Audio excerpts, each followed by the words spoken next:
The Atlanta Hawks. Where should we start? I'm thinking we should probably start with the Hawks getting the number one pick in the offseason. They select Zachary Reese-Hache. I know what you're probably thinking, but this year's number one pick doesn't even matter because the draft was so weak. It's still a number one pick, and they get a valuable, I wouldn't say cornerstone piece, but definitely a valuable player in Zachary Reese-Hache who can bring you a lot of value on a night-to-night basis with his scoring, his defense, and I mean he's not really like a primary. They also made one of the biggest trades of the offseason, which was trading DeJounte Murray. And in return, they got, I believe it was like Dyson Daniels, Larry Nance, a couple other guys, and then I think it was the 2 first-round picks. I mean, that's decent value. I mean, Dyson Daniels has a lot of potential, and who knows what those first-round picks could be in a couple of years. All right, now let's talk about the roster. So the roster this year is, I wouldn't say it's the strongest roster they've had over the past couple of years. It's definitely one of the weaker ones. And that's mainly because this year it's only Trae Young. And I mean, like last year he had DeJounte Murray helping him score. But this year it's mainly just Trae Young, and they got rid of their key role players a couple of years ago, like Kevin Huerter and John Collins.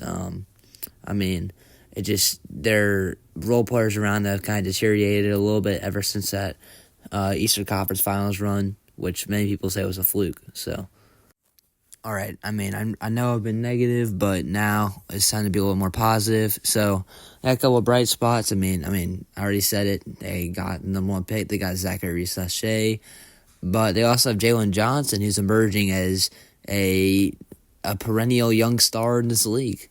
Last year he averaged, I believe, is like 16-8, and this year many have projected him to average around 20-10, and those are really good numbers. He was a second-round pick, and he used to be one of the top recruits in the country, but then he had some stuff going on, and he ended up getting sliding to the second round. But he was a great pickup for the Hawks, and it's really good that they got him and that he's developing as well as they thought he would. Now, we also can't forget about Trae Young. Trae Young, over the past couple seasons, ever since the second season, actually, he's been averaging around 25 and almost, I'd say 25 and 8 maybe. So he's had a couple seasons where he's averaged 25 and 10. But he's been playing really good. He hasn't really made the All-Star team a lot, but that's probably because he's one of the NBA's biggest villains, I guess you would title him now. But he's still a really good player, and this year, without the shots that DeJounte Murray's getting, he'll be playing a lot better. And I could see him having one of his best seasons yet. Because it's going to be his team now, unless like Jalen Johnson can take some of the shots that he usually takes. But other than that, Trae Young is going to have another really good season, and we'll just have to see how he does. All right, so I just kind of wanted to. One of the last topics I'm going to talk about is Atlanta's draft capital, because really they don't have any right now.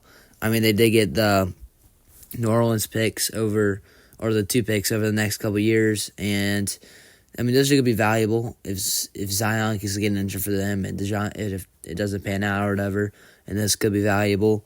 But they also don't have their own picks because they gave it up in the DeJounte Murray trade, which that kind of sucks. And so they pretty much can't tank, or at least try to tank, because in those picks just go straight to San Antonio, which is kind of why there's rumors going into the offseason that DeJounte Murray might get traded back to San Antonio, or get Trae Young to San Antonio and just try to get those picks back, do a complete reset, and build around like Zachary Reese-Hache or Jalen Johnson or one of them. But it didn't really pan out that way, so they're kind of in a weird spot where they can't really tank, but they're not going to be very good either. So I would expect this to see around like a below to mid 30s wins, maybe somewhere around there.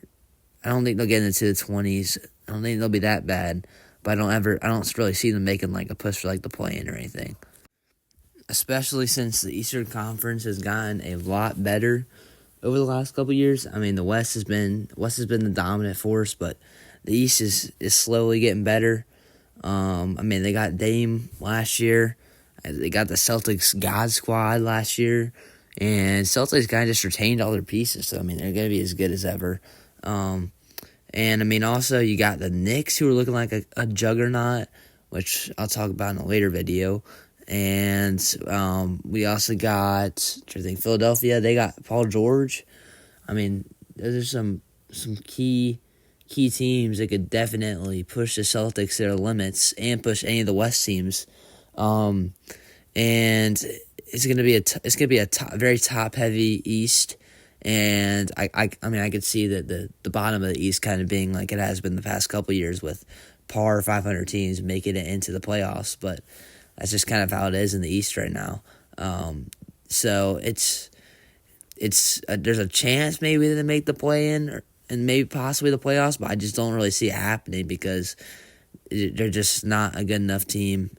And unless Trae Young and Jalen Johnson can somehow figure out like a third option or something, and they can roll along with it and be good, then I don't know. We'll see how it is. And that's going to be a wrap for the video today.